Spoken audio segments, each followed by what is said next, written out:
மனிதர்களை மையமாக வைத்த பார்வை, இன்னொன்று வந்து இயற்கையை மையமாக வைத்த பார்வைன்னு சொல்லுவோம். இப்போ மனிதர்களை மையமாக வைத்த பார்வை தான் இன்றைக்கி இருக்கிற எல்லா சிந்தனை பள்ளிகள்லையும் மேலோங்கி இருக்குது. அப்போ இதுக்கான மாற்று சிந்தனை பள்ளி என்ன அப்படின்னா, மனிதர்கள் மட்டுமல்ல எல்லாருக்கும் வாழ்வதற்கான உரிமை இருக்குது அப்படின்னு பேசுகிறது தான் இயற்கை மைய பார்வை அல்லது சூழல் மைய பார்வை அப்படின்னு நம்ம பார்க்குறோம்.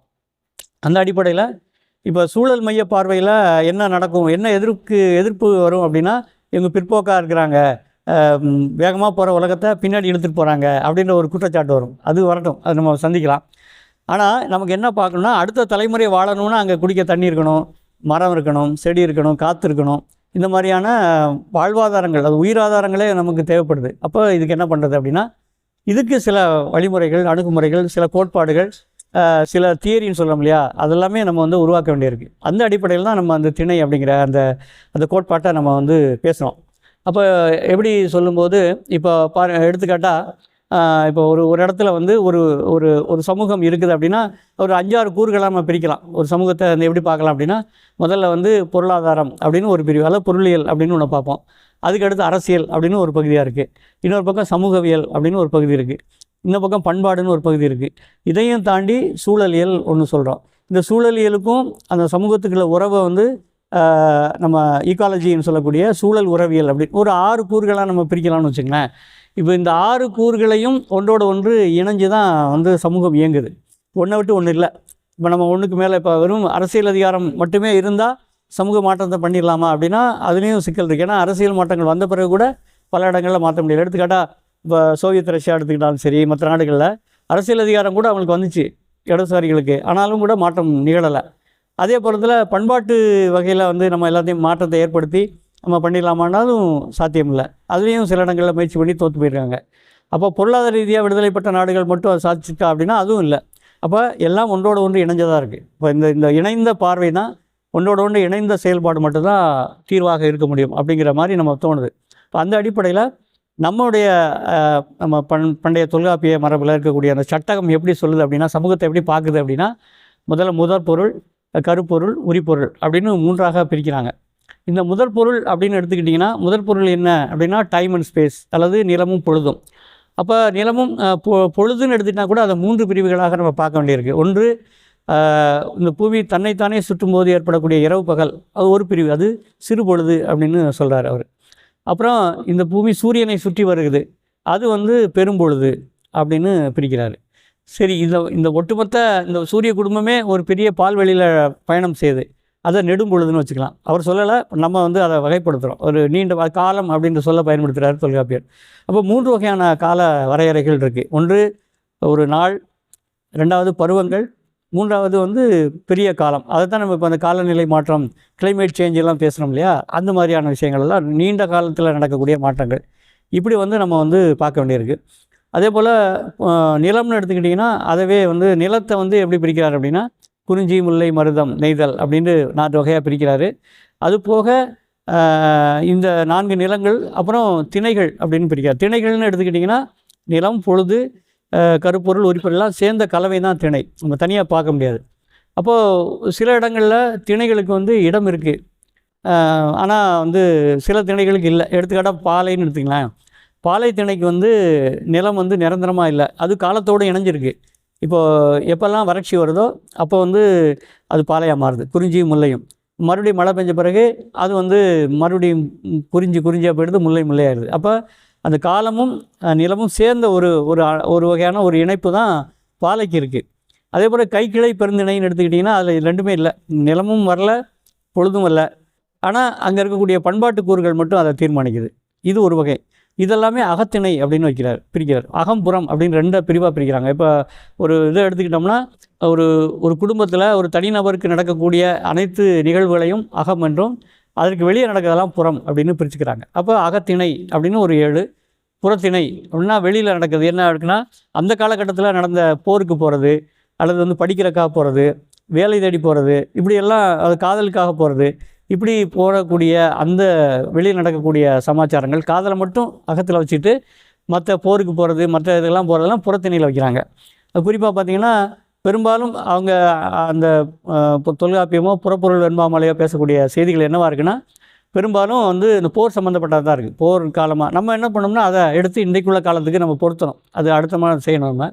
அப்போ போரில் வந்து மாடுகளை கவர்ந்துட்டு வர்றது, அதை தடுக்கிறது, அப்போ கொண்டு போய் அதை ஒரு கோட்டையை பாதுகாக்கிறது, அந்த கோட்டையை முற்றுகையிடுறது, இப்படி வந்து வரிசையாக நடக்கக்கூடிய போர் தொடர்பான செய்திகள் எல்லாமே புறப்பொருள் அப்படின்னு பிரிக்கிறாங்க.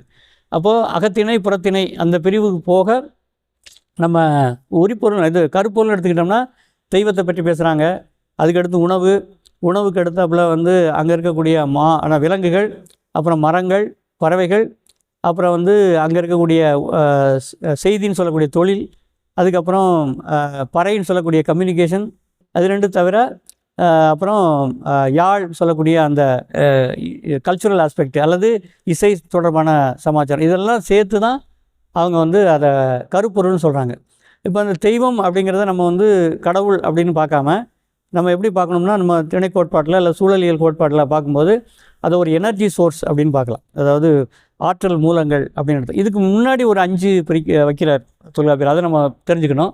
என்ன அப்படின்னா, இந்த உலகம் எப்படி தோன்றியது அப்படின்னு சொல்லும்பொழுது ஒரு சிந்தனை மரபுலையும் ஒரு வகையான பார்வையை வைக்கிறாங்க. ஒரு ஜைனர்கள், பௌத்தர்கள் எல்லாமே 4 பூதங்களை பற்றி பேசுகிறாங்க. சில பேருங்கள் பூதங்களை பற்றியே பேசுகிறதில்ல. கடவுள் தோற்று வைத்தார், உலகத்தை படைத்தார் அப்படின்னு சொல்லிடுறாங்க. அப்போ தொல்காப்பிய மரபில் என்ன சொல்கிறாங்க அப்படின்னா, இந்த உலகம் என்பது 5 பூதங்களால் ஆனது. ஆகாயம் அப்படிங்கிறத ஒரு பூதமாக ஒரு எலிமெண்ட்டாக முக்கியமான ஒரு இதாக எடுத்துக்கிறார். அப்போ 5 பூதங்களும் கலந்து மயங்கிய ஒரு மயக்கம்தான், அந்த தோற்றம் தான் உலகம் அப்படின்னு பிரிக்கிறாங்க. அப்போ இந்த 5 பூதங்கள் எப்பவுமே இருக்குது, கடவுள்லாம் தோற்று வைக்கல, அது வந்து தொடர்ந்து இயங்கிக்கிட்டே இருக்குது.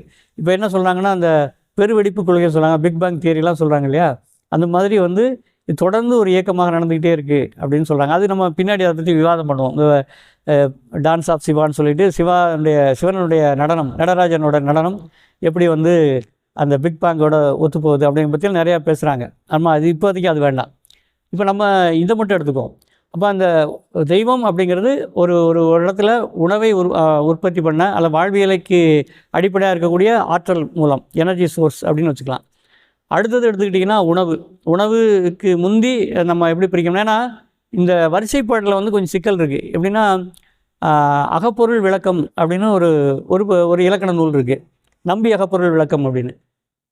அது நாற்கவி ராஜர் அப்படின்றவர் எழுதியிருக்கிறாரு. அவர் என்ன பண்ணார்னா, இந்த தொல்காப்பியர் பட்டியலை கொஞ்சம் மாற்றுறாரு. இப்போ தொல்காப்பியர் என்ன சொல்லுவார்னா, தெய்வம், உணவு, மறை, புல், செய்தி, யாழின் பகுதி அப்படின்னு சொல்கிறார் இல்லையா. அவர் என்ன பண்ணார்னா, உணவை 2வது போட்டுட்டு இந்த பறவைகள், விலங்குகளை முன்னாடி போடுறாரு. அப்போ தெய்வத்துக்கு அடுத்தாப்புல அதை போடுறாரு. அப்போ எப்படி பார்க்கணும் அப்படின்னா, இந்த ஒரு உணவு உற்பத்தி கேந்திரத்தில் ஒரு ஆற்றல் இருக்குது. சூழலியல் நம்ம பேசுவோம். அதாவது பிரைமரி ப்ரொடியூசர், கன்சியூமர், பிரைமரி முதல்ல சாப்பிடக்கூடியவங்க, 2வது செகண்டரி கன்சியூமர் அப்படின்னு ஒரு அடுக்கு இருக்குது, ஒரு பிரமிடு சொல்லுவாங்க. அதே போல் அது இருக்குது. இது பார்த்திங்கன்னா, முதல்ல வந்து இந்த அங்கே இருக்கக்கூடிய இயற்கை வளங்கள் இருக்கு இல்லையா, அங்கே காடுகளாக இருக்கட்டும், விலங்குகளாக இருக்கட்டும், அங்கே இருக்கக்கூடிய பறவைகளாக இருக்கட்டும், இது எல்லாமே பார்த்திங்கன்னா ஒரு இதாக இருக்குது.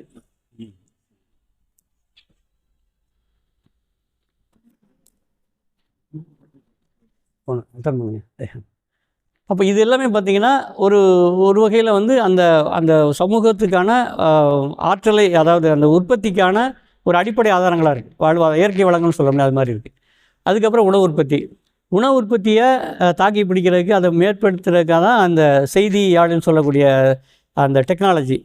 அதுக்கப்புறம் பறை சொல்கிறார். பறை அப்படிங்கிறது நான் என்னை பொறுத்தளவில் பல இடங்களில் நம்ம பார்க்குறப்ப பறைங்கிறது ஒரு இசைக்கருவியாக இல்லை, அது என்னவாக இருக்குது அப்படின்னா ஒரு கம்யூனிகேஷன் டூலாக தான் இருக்குது. எப்படி வந்து ஒரு தொழில்நுட்பம் ஒரு சமூகத்துக்கு தேவைப்படுதோ அதுபோல் கம்யூனிகேஷன் தேவைப்படுது. அப்போ எப்படி பறை பயன்படுத்தியிருக்காங்க அப்படின்னா, பெரும்பாலும் மருத நிலத்தில் நெல் அறுக்க போகிறப்போ பறை அடிப்பாங்க. அப்போ எல்லாரையும் வர வச்சு ஒன்று நெல் அறுக்க போவாங்க. அது வந்து என்ன சொல்கிறாங்கன்னா, கிணைப்பறை அப்படின்னு ஒரு சொல் பயன்படுத்துகிறாங்க.